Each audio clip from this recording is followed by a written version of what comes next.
Hello दोस्तों, स्वागत है एक बार फिर से आप सभी का हमारे YouTube चैनल एसएस इलेक्ट्रिशियन पर। आज की वीडियो फ्रिज से रिलेटेड होने वाली है, तो उस फ्रिज से रिलेटेड कौन कौन से टॉपिक डिस्कस किए जाएंगे आज हम इस वीडियो में देखेंगे। यहाँ पर देखिए, सबसे पहले हमने टॉपिक लिखा है फ्रिज में लीटर क्या है, तो इसके बारे में जानेंगे। उसके बाद फ्रिज का लीटर कैसे ज्ञात करें, इसके बारे में भी डिस्कस करेंगे। उसके बाद ग्रॉस वॉल्यूम और स्टोरेज वॉल्यूम में क्या अंतर होता है। तो यहाँ पर कुल 3 टॉपिक्स लिखी गई हैं, तो तीनों टॉपिक को हम एक ही वीडियो में कवर करने वाले हैं। तो आपसे रिक्वेस्ट यही है कि वीडियो को अंत तक जरूर देखें ताकि आपको ये तीनों टॉपिक क्लियर हो सके। सबसे पहले हम बात करते हैं फ्रिज में लीटर क्या है, यानी कि फ्रिज में लीटर क्या होता है। जैसे हम दुकान पे जाते हैं तो दुकानदार पूछता है कि आपको कितने लीटर की फ्रिज चाहिए, तो आपको बताना पड़ता है कि हमको 190 लीटर की फ्रिज चाहिए, 250 लीटर की फ्रिज चाहिए, 300 लीटर की फ्रिज चाहिए। तो इस प्रकार से बताना पड़ता है। तो यहाँ पर लीटर क्या है, किस चीज़ के लिए लीटर कहा जाता है, ये सारी चीज़ें हम आपको बताएंगे। जैसे ये समझ लीजिए कि जब हम किसी भी चीज़ को लेते हैं, जैसे मान लीजिए हम एक बैग लेते हैं, उस बैग में कितनी सामान आ सकती है पहले हम ये सोचते हैं, उसके बाद हम बैग लेते हैं कि हमको इसमें इतनी सामान रखनी है। उसी प्रकार से हम कोई जो हमारी बाइक की डिग्गी होती है वो भी हमारी लीटर में होती है, तो वो भी हम अपनी क्षमता के अनुसार कि उसमें हमको क्या क्या चीज़ें रखनी है, तो उसके हिसाब से हम उसकी बाइक की डिग्गी लगवाते हैं, उतने ही लीटर की लगवाते हैं। अब यहाँ पर बात आती है फ्रिज का लीटर क्या है, फ्रिज कितने लीटर की होती है, तो हम आपको ये शॉर्ट में समझा दें। तो यहाँ पर देखिए, फ्रिज का जो लीटर है ना, वो उसका आंतरिक आयतन है, मतलब उसके अंदर का जो आयतन होता है वही लीटर में मापा जाता है। उसी के लिए जो हमारी फ्रिज होती है लीटर में जानी जाती है। अब यहाँ पर देखिए, जो फ्रिज के अंदर का स्पेस है, जो फ्रिज के अंदर का भाग है जिसमें हम सामानों को स्टोर करते हैं, जिसमें हम सामानों को रखते हैं, तो हम कितने सामान को उसमें रख सकें कि उसका आयतन पूरा कवर हो जाए, वही उस फ्रिज का लीटर कहलाता है। ये कोई भी हमारा स्पेस होता है, उस स्पेस की लंबाई होती है, चौड़ाई होती है, गहराई होती है, ये सारी चीजें होती हैं। तो फ्रिज का आयतन क्या कहलाता है, लंबाई गुणे चौड़ाई गुणे गहराई। ये जो तीनों पॉइंट हैं इनको आपको समझना होगा। तो यहाँ पर देखिए, लंबाई, चौड़ाई और उसकी गहराई, जब इन तीनों को मल्टीप्लाई करके 1000 से डिवाइड करते हैं तो उस फ्रिज का लीटर पता चलता है। अगर मान लीजिए कि हम किसी बैग में कॉपी कलम या फिर कुछ भी रखते हैं तो वो उस बैग का स्पेस घेर रहा है, उसी प्रकार से जब हम फ्रिज में कोई वस्तु ठंडा करने के लिए रखते हैं तो वो एक स्पेस घेर रहा है, और उसी स्पेस को हम लीटर में मापते हैं। इसीलिए फ्रिज का जो मात्रक होता है वो लीटर होता है। आई होप आपको फ्रिज के लीटर के बारे में समझ में आया होगा। अब यहाँ पर दूसरी टॉपिक को डिस्कस कर लेते हैं। यहाँ पर फ्रिज का लीटर कैसे ज्ञात करें, तो यहाँ पर आप कैसे क्या कर सकते हैं। देखिए, जब हमारी फ्रिज का लीटर पता करना होगा तो हम फ्रिज का लीटर किस प्रकार से पता कर सकते हैं। यहाँ पर देखिए, फ्रिज का लीटर पता करने के लिए सबसे पहले आपको एक मेजरमेंट टेप ले लेना है। मेजरमेंट टेप मतलब इस प्रकार का इंची टेप ले लेना है। उसके बाद जो हमारे फ्रिज का आंतरिक भाग होता है, यानी कि दरवाजे को जब हम खोलेंगे, दरवाजे को खोलने के बाद जो हमको आंतरिक भाग दिखाई देगा, मतलब जिसमें हम सामानों को स्टोर कर सकते हैं, उसको मापना है। कैसे मापना है हम आपको बता देते हैं। जैसे हम एक फ्रिज का स्ट्रक्चर यहाँ पे बना दें। देखिए, यहाँ पर एक फ्रिज का स्ट्रक्चर हम बना देते हैं। इस फ्रिज का स्ट्रक्चर ये है इस प्रकार से। अब इसके बाद यहाँ पर मान लीजिए कि फ्रिज की ये पूरी बॉडी है, ये फ्रिज की हमारी बॉडी हो गई। अब आपको दरवाजे को खोलना है। जैसे हम दरवाजे को खोलेंगे, अंदर आपको स्पेस दिखाई देगा। अंदर आपको जब स्पेस दिखाई दे देगा, उसके बाद से आपको ये मापना है। क्या मापना है, पहले लंबाई मापना है। यहाँ पर देखिए, लंबाई इस प्रकार से मापना है, अंदर अंदर मापना है, आपको बाहर नहीं मापना है। तो लंबाई मापना है, और उसके बाद इस प्रकार से चौड़ाई मापना है, और उसके बाद जो हमारा दरवाजा जहां से खुलता है वहां से इस इंची टेप को अंदर लेके जाना है, और अंदर ये जहां तक जाता है वहां तक लेके जाना है। उसके बाद इसका मेजरमेंट कर लेना है, इसको बोलते हैं गहराई। तो इस प्रकार से आपको क्या क्या मापना है, लंबाई मापना है, और उसके बाद चौड़ाई मापना है, और उसके बाद इसकी गहराई मापना है। इन तीनों चीजों को माप के मल्टीप्लाई कर लेना है, मतलब गुणा कर लेना है। और मापना किस में है, सेंटीमीटर में मापना है। इस बात का ध्यान दीजिएगा, सेंटीमीटर में मापना है। तीनों का मल्टीप्लाई कर लेना है। मल्टीप्लाई कर लेने के बाद 1000 से भाग दे देना है, तो वो हमारे फ्रिज का लीटर आ जाएगा। तो चलिए हम यहाँ पर एक एग्जाम्पल लेके बताते हैं। जैसे जो हमारी फ्रिज है, हम अपने घर की फ्रिज का एग्जाम्पल ले लेते हैं और हम आपको बताते हैं कि वो कितने लीटर की है। तो यहाँ पर देखिए, तो हमने माना फ्रिज की जो लंबाई है, हमने माना जो फ्रिज की लंबाई है वो हमारी है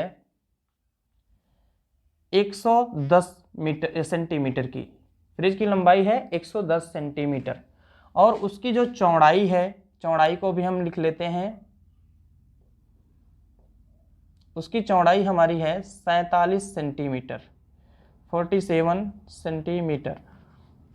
और उसके बाद उसकी गहराई माप लेते हैं, तो उसकी गहराई हमारी है 42 सेंटीमीटर।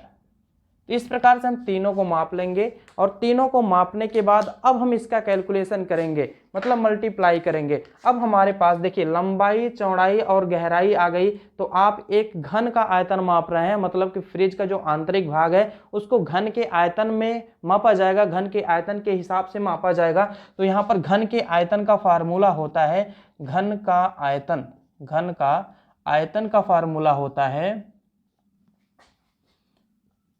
लंबाई गुणे चौड़ाई गुणे गहराई, ये होता है घन का आयतन। अब यहाँ पर आपको लिख लेना है, तो यहाँ पर देखिए लिखने के लिए हम इस प्रकार से लिख सकते हैं 110 गुणे 47 गुणे 42, इस प्रकार से लिख लेना है आपको। लिखने के बाद इसका कैलकुलेशन कर लेना है, तो हम यहाँ पर कैलकुलेटर के द्वारा कैलकुलेशन कर लेते हैं, देखते हैं कितना आता है ये। यहाँ पर देखिए टोटल कैलकुलेशन करने के बाद 2,17,140 आया है, तो हम इसको इस प्रकार से लिख लेते हैं 2,17,140, 2,17,140 ये हमारा टोटल कैलकुलेशन करने के बाद आया है। अब यहाँ पर सभी जो मेजरमेंट हैं वो सेंटीमीटर में है, तो यहाँ पर देखिए ये भी सेंटीमीटर में, ये भी सेंटीमीटर में, ये भी सेंटीमीटर में, तो यहाँ पर हो जाएगा सेंटीमीटर क्यूब, मतलब सेंटीमीटर की घाते 3 हो जाएगा। अब यहाँ पर बात आती है कि इसको लीटर में कैसे बदलें, तो लीटर में बदलने के लिए आपको 1000 से डिवाइड करना पड़ेगा। तो यहाँ पर लिख देते हैं लीटर बराबर 217,140 अपान 1000, यहाँ पे 1000 से डिवाइड कर देना है। तो जब हम 1000 से डिवाइड इसको कर देंगे, ये वाला जीरो यहाँ से कट गया, और उसके बाद यहाँ पर हो जाएगा 217.14, यहाँ पर आ गया इतना लीटर, इतना लीटर ये आ गया। अब यहाँ पर देखिए जो हमारी वैल्यू होती है वो हो सकता है एग्जैक्ट ना आए, इधर उधर हो जाए, 2-4 पॉइंट इधर उधर हो सकता है, इससे कोई दिक्कत नहीं है, लेकिन आपको मापना ऐसे ही है। हमारी जो फ्रिज है वो 210 लीटर की है, यहाँ पर 217 आ गया, तो थोड़ा सा ज़्यादा या थोड़ा सा कम हो सकता है मेजरमेंट में। तो इस प्रकार से हम फ्रिज का लीटर निकालते हैं। अब यहाँ पर बात आती है कि ये कौन सा लीटर होगा, ये ग्रॉस वॉल्यूम होगा या फिर स्टोरेज वॉल्यूम होगा, तो इसके बारे में हम डिस्कस कर लेते हैं। हमारा जो 2 पॉइंट हो गया क्लियर हो गया। पहला है फ्रिज में लीटर क्या है, ये आपने देखा। उसके बाद फ्रिज का लीटर कैसे ज्ञात करते हैं, तो फ्रिज का लीटर ऐसे ज्ञात करते हैं। अब यहाँ पर बात आती है ग्रॉस वॉल्यूम और स्टोरेज वॉल्यूम में क्या अंतर होता है। जब भी आप कोई भी फ्रिज के ऊपर स्टिकर देखेंगे तो उस पर 2 वॉल्यूम लिखा रहता है, एक ग्रॉस वॉल्यूम लिखा रहता है और एक स्टोरेज वॉल्यूम लिखा रहता है। तो उन दोनों में डिफरेंस होता है, 8 से 10% का डिफरेंस होता है। यहाँ पर हम आपको बता देना चाहते हैं कि जो हमारा ग्रॉस वॉल्यूम होता है उसका हिंदी होता है सकल आयतन। सकल आयतन मतलब पूरे फ्रिज का आयतन। और जो हमारा स्टोरेज वॉल्यूम होता है उसका मतलब होता है भंडारण आयतन, मतलब कि जहां पर हम भंडारण कर रहे हैं। भंडारण मतलब कि जो हम वस्तुएं उसमें रख रहे हैं, जितनी वस्तुएं हम रख पा रहे हैं उसको भंडारण बोलेंगे। यानी कि जहां पे हम वस्तुओं को रख सकते हैं उसको स्टोरेज वॉल्यूम, और जहां पर ग्रॉस वॉल्यूम मतलब कि पूरे फ्रिज का वॉल्यूम, मतलब कि जिसके अंदर का जो भाग है ना, अंदर के भाग में जो उभरा उभरा पार्ट है, जो ये ट्रे वगैरह हैं, सबको मिला के जब हम बोलेंगे तो उसको बोलेंगे ग्रॉस वॉल्यूम। तो ग्रॉस वॉल्यूम हमेशा स्टोरेज वॉल्यूम से अधिक होता है, इस बात को आप ध्यान में रखिएगा। तो ग्रॉस वॉल्यूम और स्टोरेज वॉल्यूम में अंतर अगर समझना है तो इस प्रकार से आपको निकाल लेना है। ये हमारा आएगा ग्रॉस वॉल्यूम। क्या आएगा, ये ग्रॉस वॉल्यूम मतलब सकल फ्रिज का आयतन आएगा। अब यहाँ पर इसको स्टोरेज वॉल्यूम में बदलना होगा, तो आप इसी का 8 से 10% कम कर देंगे तो ये हमारा स्टोरेज वॉल्यूम होगा। अब 8 से 10% कम क्यों किया जाता है इसके बारे में समझ लीजिए। जब आप फ्रिज के दरवाजे को खोलेंगे तो निचले वाले कंपार्टमेंट में देखेंगे तो वहां पर कुछ उभरा हुआ भाग दिखाई देगा, जो कि पीछे कंप्रेसर होता है, उसी के लिए जगह बनाई गई होती है। तो उतना भाग इसमें से निकल जाएगा तब वो स्टोरेज वॉल्यूम आएगी ना, क्योंकि जब हम सामान जब रखेंगे तो ऐसा नहीं है कि फ्रिज का जो पीछे उभरा वाला भाग है उसको तोड़ के तब उसमें सामान रखेंगे, ऐसा तो नहीं करेंगे। तो इसीलिए जो हमारा ग्रॉस वॉल्यूम होता है वो पूरे फ्रिज का आयतन होता है, और जो हमारा स्टोरेज वॉल्यूम होता है जिसमें हम सामानों को रख सकते हैं उसको स्टोरेज वॉल्यूम बोलते हैं। तो यहां पर इस वॉल्यूम को लिख सकते हैं हम ग्रॉस वॉल्यूम। क्या लिख सकते हैं? Gross volume. मतलब कि ये हमारा आ गया सकल वॉल्यूम, मतलब सकल आयतन, पूरे फ्रिज का आयतन। अब इसमें से हम निकालेंगे तो हमारा आएगा स्टोरेज वॉल्यूम। क्या निकालेंगे? अब यहां पर देखिए निचले वाले कंपार्टमेंट में जितनी भी एरिया कवर्ड है, मतलब जिसमें हम सामान को नहीं रख सकते, उसके भी आयतन को अलग से आप निकालेंगे। जब उसके आयतन को अलग से निकाल के इसमें से घटा देंगे तब हमारा आएगा स्टोरेज वॉल्यूम। तो यहां पर देखिए स्टोरेज वॉल्यूम अगर निकालना है आपको तो 8 से 10% एरिया वो कवर करता है, तो 8 से 10% इसमें से घटा देंगे। तो यहां पर हम इसको मान के चलते हैं 217। यहां पर देखिए 217 गुणे यहां पर 8% निकालेंगे इसका। तो यहां पर देखिए 8% अगर हम निकाल रहे हैं तो ये हमारा है total gross volume. Gross volume है ये। अगर हम स्टोरेज वॉल्यूम निकालना चाहते हैं तो यहाँ पर देखिए स्टोरेज वॉल्यूम अगर हम निकालेंगे तो यहाँ पर लिखेंगे 217 गुणे 8। अब यहाँ पर डिवाइड कर देंगे, मतलब कि 8% इसका निकाल लेंगे तो 217 गुणे 8 बट्टे परसेंट का मतलब होता है 100। अब यहाँ पर इसको कैलकुलेशन कर लेंगे तो ये हमारा आएगा स्टोरेज वॉल्यूम। तो चलिए हम इसको निकाल लेते हैं। तो यहाँ पर देखिए 217 का 8%, 217 का 8% यहाँ पर आएगा 17.36। तो यहाँ पर देखिए 17.36 आएगा।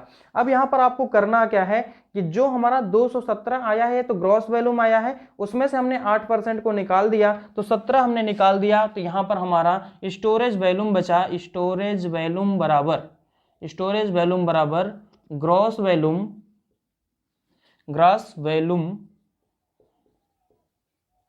माइनस ग्रॉस वॉल्यूम का 8%। ग्रॉस वॉल्यूम का 8%, 8 से 10% आप कम कर सकते हैं। तो इस प्रकार से देखिए ग्रॉस वॉल्यूम हमारा है 217 माइनस ग्रॉस वॉल्यूम का 8% कितना आया है? 17.36। अब इसको जब हम कैलकुलेशन करेंगे तो ये हमारा इसमें से 17 बस घट जाएगा तो ये हमारा आ जाएगा 200 लीटर। कितना आ जाएगा? 200 लीटर। तो ये हमारा हो गया 200 लीटर स्टोरेज वॉल्यूम, और जो हमारा 217 है वो हमारा हो गया ग्रॉस वॉल्यूम। तो आई होप आपको ये बातें समझ में आई होंगी। अगर आपको ये बातें समझ में आई हो तो कमेंट जरूर करके बताइएगा। चैनल पर नए हैं तो चैनल को सब्सक्राइब करके बेल आइकन को प्रेस कर दीजिए ताकि आपको आने वाली ऐसे ही इंटरेस्टिंग वीडियो का नोटिफिकेशन मिलता रहे। तो अब हम मिलते हैं अगली वीडियो के साथ, तब तक के लिए धन्यवाद। जय हिंद।